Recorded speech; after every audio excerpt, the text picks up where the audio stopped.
போ பார்வதி.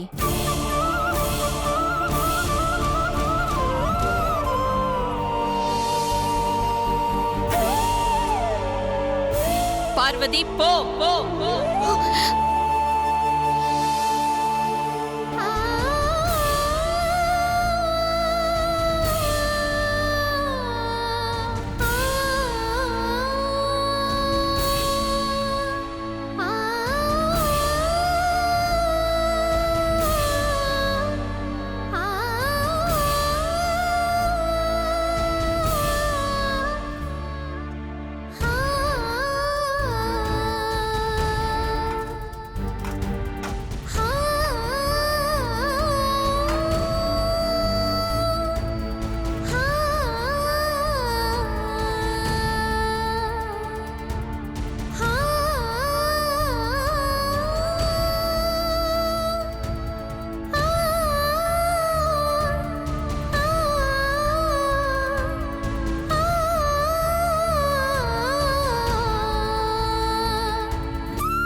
என்ன பொண்டாட்டி, என் மேல கோவமா?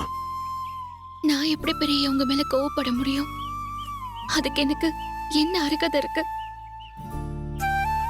சத்தியமா சொல்றேன் பெரியய்யா, நான் என் மனசுல எதையுமே வச்சுக்காம நல்ல மனசோட தான் அபிஷேகம் பண்ண. ஆனா விபூதி எப்படி நிறம் மாறிச்சுன்னு எனக்கு தெரியல. ஆனா என் மனசுல தப்பான எண்ணம் இருக்குன்னு நினைச்சு அம்மா என்ன வீட்டை விட்டு வெளியே அனுப்பிட்டாங்க. அப்ப எனக்கு ஆதரவா நீங்க ஒரு வார்த்தை கூட பேசல. அமைதியா நின்னுட்டு தானே இருந்தீங்க. அப்போ அம்மா மாதிரி நீங்களும் என்ன தப்பா நினைச்சிட்டீங்கல்ல பெரியய்யா? விபூதி நேரம் மாறலனா தான் நான் உன்னை தப்பா நினைச்சிருப்பேன். என்ன பெரியய்யா சொல்றீங்க? யாருமே பொண்டாட்டி, எந்த பொண்ணாவது தான் புருஷனுக்கு இன்னொரு பொண்ணோட கல்யாணம் நடக்க போறதை பார்த்து நிம்மதியா இருக்க முடியுமா? தான் புருஷனுக்கு வேற ஒரு பொண்ணோட நடக்க போற கல்யாணத்தை தடுத்து நிறுத்துறதுக்கு அவ மூலியமா தானே தடை வரணும்.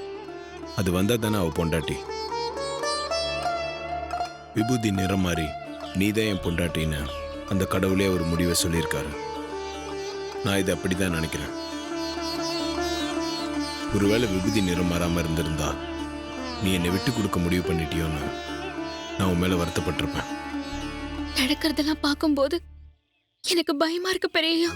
ஆனா நீங்க எல்லாத்தையும் சாதாரணமா எடுத்துக்கிட்டு என்ன சமாதானப்படுத்திட்டு இருக்கீங்க. இதை எதுல கொண்டு போய் விடுமோ தெரியல. நீ எதுக்கும் பயப்படாத, நான் தான் இருக்கேன்ல. நான் அன்னைக்கு சொன்ன மாதிரி அம்மா முடிவு பண்ண அதே தேதியில உனக்கும் எனக்கும் கல்யாணம் நடக்கும். நீ ஆசைப்பட்ட மாதிரியே நான் உன் கழுத்தில் தாலி கட்டுவேன். ஸோ அம்மா வீட்டுக்கு வர வேணாம்னு சொன்னதை நினச்சி நீ வருத்தப்பட்டு இருக்காத. கல்யாணம் வரைக்கும் நல்லா ரெஸ்ட் எடு. அதுக்கு தான் உன் மாமியார் உன்னை வீட்டுக்கு வர வேணாம்னு சொல்லியிருக்காங்க.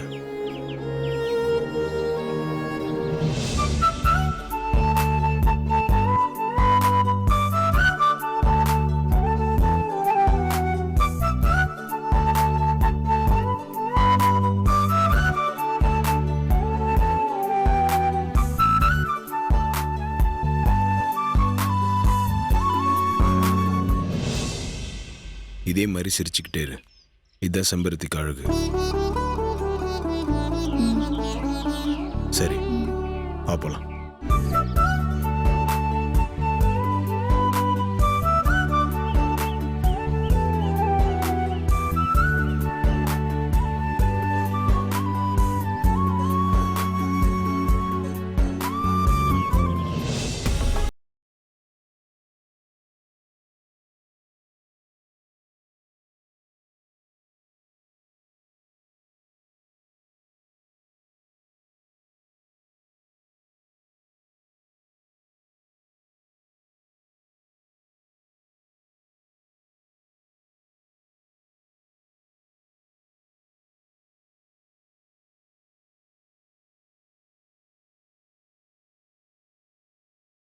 அ, நான் அந்த பார்வதி பத்தி ஒவ்வொரு முறை வந்து உங்ககிட்ட சொல்லும் போதும் நான் என்னமோ அவ மேல பொறாமப்பட்டு தான் இல்லாததையும் பொல்லாததையும் சொல்றேன்னு நினைச்சுக்கிட்டு நீங்க என்னையே திட்டுனீங்க.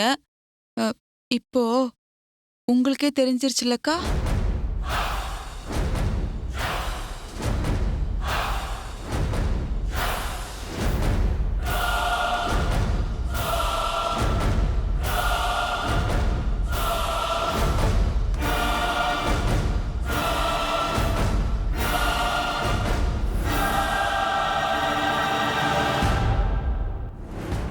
அவளுக்கு உங்க மேலயோ நம்ம குடும்பத்து மேலயோ விசுவாசம்லாம் எதுவும் இல்லக்கா. எல்லாமே நடிப்பு தான்.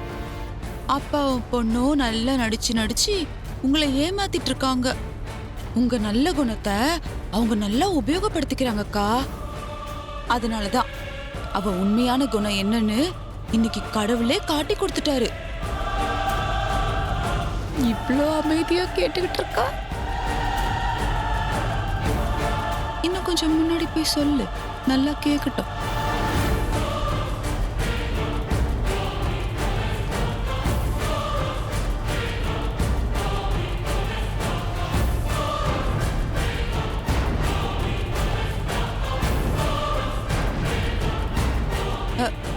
எப்பவுமே என்ன மாதிரி படபடன்னு பேசுறவங்கள நம்பிடலாம்க்கா.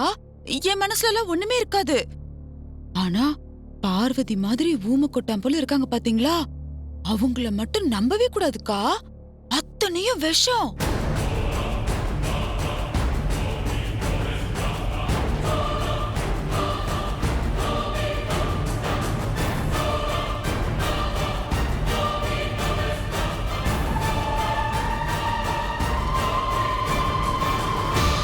அக்கா, இந்த வீட்டுக்குள்ள வரும்போது அவ ஒரே ஒரு செம்பருத்தி செடியோட தான்க்கா வந்தா. இன்னைக்கு உங்களுக்கே 100 கோடி ரூபாய் கொடுக்கற அளவுக்கு வந்திருக்கான்னா அவ எவ்வளவு பெரிய தில்லாலங்கடியா இருக்கணும். ஆ, என்னதான் பிராண்ட் அம்பாசிடர்னு மாசம் மாசம் சம்பளம் கொடுத்தாலும் 100 கோடி ரூபாய் எப்படிக்கா வச்சிருக்க முடியும்? இந்த பண விஷயத்துல கூட அவ ஏதோ தில்லுமுல்லு பண்ணிருக்கான்னு தான் எனக்கு தோணுது.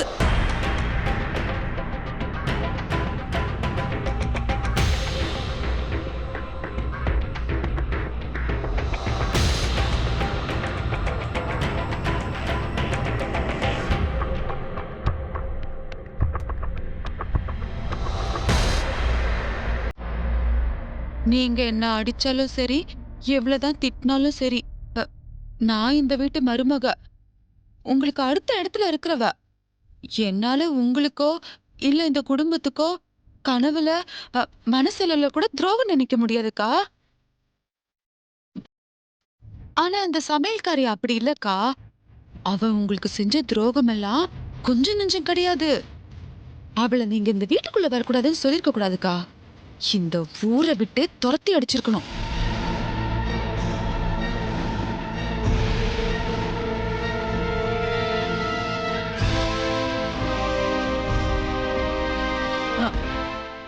அக்கா, அந்த சமையல்காரி உங்களுக்கு தெரியாம இந்த வீட்ல பண்ணதெல்லாம் கொஞ்சம் நெஞ்சம் இல்லக்கா. அதெல்லாம் ஒவ்வொரு வாட்டியும் உங்ககிட்ட வந்து சொல்லணும்னு தான் நினைப்பேன். ஆனா நீங்க நான் என்னமோ அவ மேல பொறாமப்பட்டு தான் சொல்றேன்னு நினைச்சு என்னையே திட்டுவீங்க.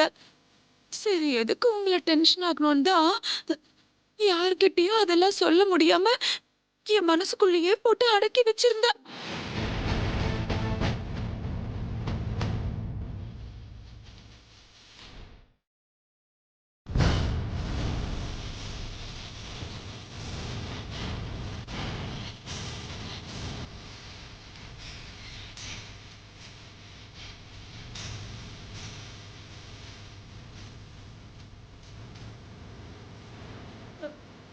அந்த சமையல்காரி லெட்டர் எழுதி வச்சுட்டு செயினை கழட்டி வச்சுட்டு என்னவோ நல்லவ மாதிரி என்ன தேடாதீங்கன்னு சொல்லிட்டு எங்கேயோ போயிட்டான் தானே நீங்க தவிச்சு போயிட்டீங்க.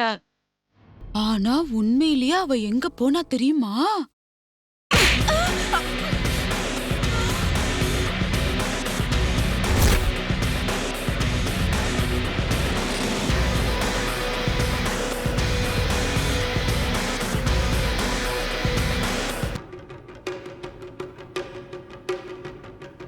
உன்னை என்கிட்ட பேசக்கூடாதுன்னு சொல்லி இருந்தும் எவ்வளவு தைரியம் இருந்தா ஏன் பெர்மிஷன் இல்லாம ஏன் ரூம்குள்ளேயே வந்து என்கிட்ட பேசிக்கிட்டு இருப்ப? இப்ப வந்த பார்வதிய பத்தி எனக்கு தெரியும். ஆனா 25 வருஷமா இந்த வீட்டுக்குள்ள இருக்கிற உன்னை பத்தி நல்லா தெரியும். இதுதான் சமயம் நினைச்சு பார்வதிய பத்தி இல்லாததும் பொல்லாததும் சொல்லி நீ நினைச்சதை சாதிக்கலான்னு பாக்குறியா? ஏய், நான் ஒண்ணு எடுப்பார் கைப்பிள்ளை இல்ல. பார்வதிய எங்க வைக்கணும், ஒன்னெல்லாம் எங்க வைக்கணும்னு எனக்கு நல்லாவே தெரியும். ஓம் வேலையில என்கிட்ட காட்டாத. போ. இன்னுமா போல? போ போ போ.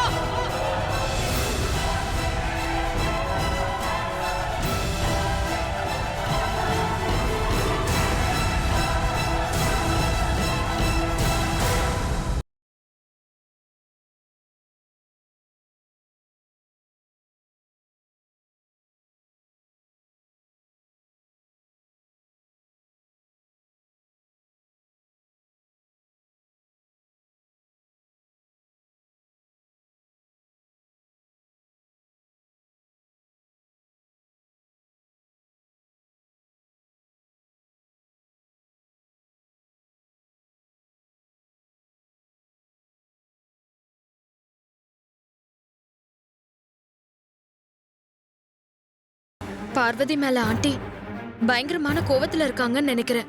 அதனாலதான் நீ பார்வதிக்காக சப்போர்ட் பண்ணி பேசும்போது எங்க ஆதியும் பார்வதிக்கு சப்போர்ட் பண்ணி பேசிடுவாரோன்னு நினைச்சு ஆண்டி ஒரே பேச்சுல பார்வதி பத்தி எனக்கு நல்லா தெரியும், யாரும் ரெக்கமெண்ட் பண்ண வேண்டாம்னு சொல்லிட்டாங்க.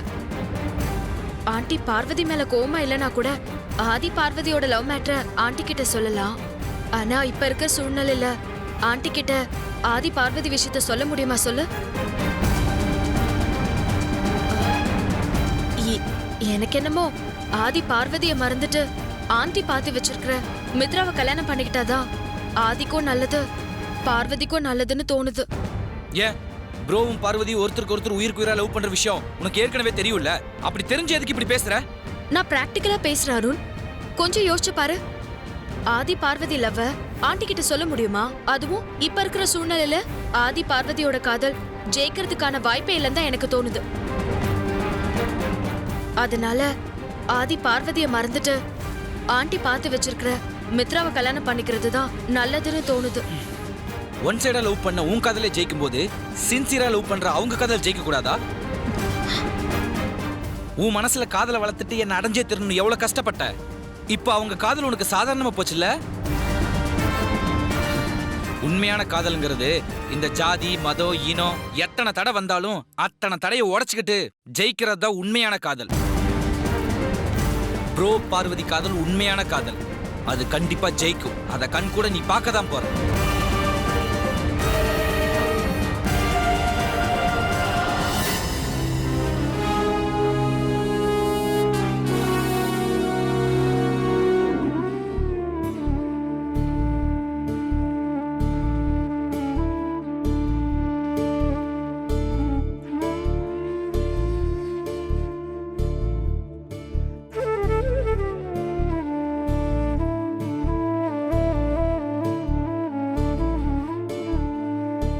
பெரியதான் நிச்சயமா உங்க கல்யாணம் நடக்கும்னு வாக்கு கொடுத்துருக்காருலக்கா. அதுக்கப்புறம் எதுக்குக்கா நீ இந்த மாதிரி கவலைப்பட்டுட்டு உக்காந்துட்டு இருக்க? உனக்கு கொடுத்த வாக்க கண்டிப்பா பெரிய காப்பாத்துவாருக்கா, நீ தைரியமா இருக்கா? நான் இத்தனை நாள தைரியமா தான் இருந்தேன் கணேசா. ஆனா அகிலா அம்மா எப்ப திடீர்னு இப்படி ஒரு முடிவுக்கு வந்தாங்களோ அப்பவே என் தைரியம் எல்லாம் காணாம போச்சுடா.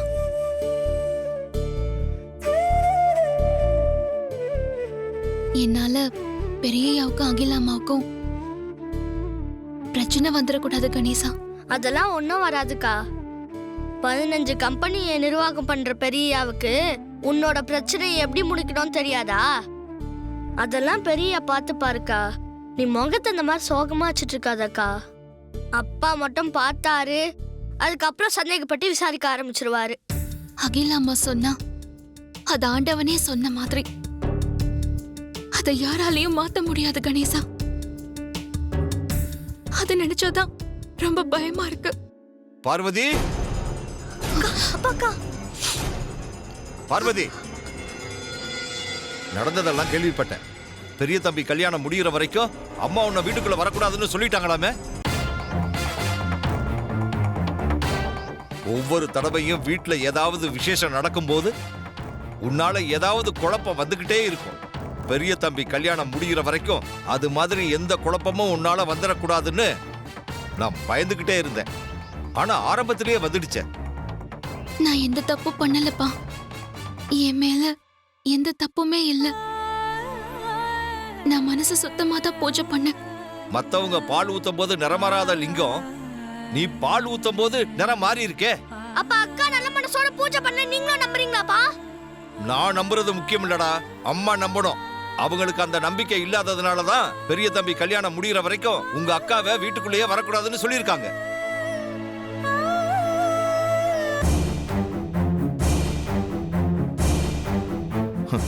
ஆரம்பமே சரியில்லை. இது எதுல போய் முடியுமோ தெரியல. அதனால நீ இங்க இருக்கவே வேண்டாம். கொஞ்ச நாளைக்கு நம்ம கிராமத்துல போய் இரு.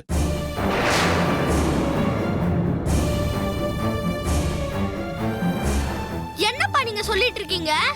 பெரிய தம்பி கல்யாணம் முடிகிற வரைக்கும் உங்க அக்கா பெரியம்மா வீட்டுல போய் இருக்கட்டும்.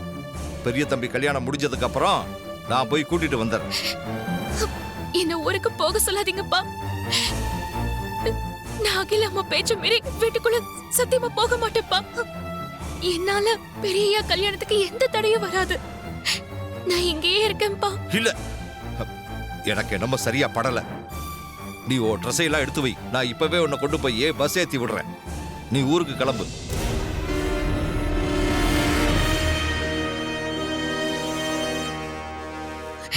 அப்பா, நான் இந்த வீட்டை விட்டு வெளியே கூட வராம இந்த வீட்டுக்குள்ளேயே இருக்கேன்ப்பா. உங்களுக்கு கெஞ்சி கேட்டுக்கிறேன்ப்பா. என்ன ஊருக்கு மட்டும் அனுப்பாதீங்கப்பா. ஆமாப்பா, அக்கா ஊருக்கு அனுப்பாதீங்கப்பா. அக்கா இங்கே இருக்கட்டும்பா. அதெல்லாம் முடியாதுடா. உங்க அக்கா இங்க இருந்தா பெரிய தம்பி கல்யாணம் முடிகிற வரைக்கும் எந்த நேரத்துல என்ன நடக்குமோன்னு நான் வயித்துல நெருப்ப கட்டிக்கிட்டு இருக்கணும். நாளைக்கு ஏதாவது ஒண்ணு நடந்தா அந்த பழி உங்க அக்கா மேலதான் வந்து சேரும். அதனால உங்க அக்காவை ஊருக்கு அனுப்பி வச்சாதான் எனக்கு நிம்மதி.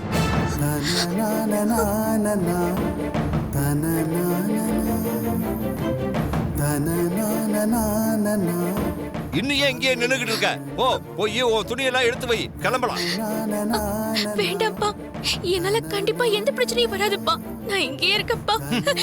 இந்த விஷயத்துல நீ என்ன சொன்னாலும் என் மனசு மாறாது. நீ போய் முதல்ல துணி எடுத்து வை, போ போ.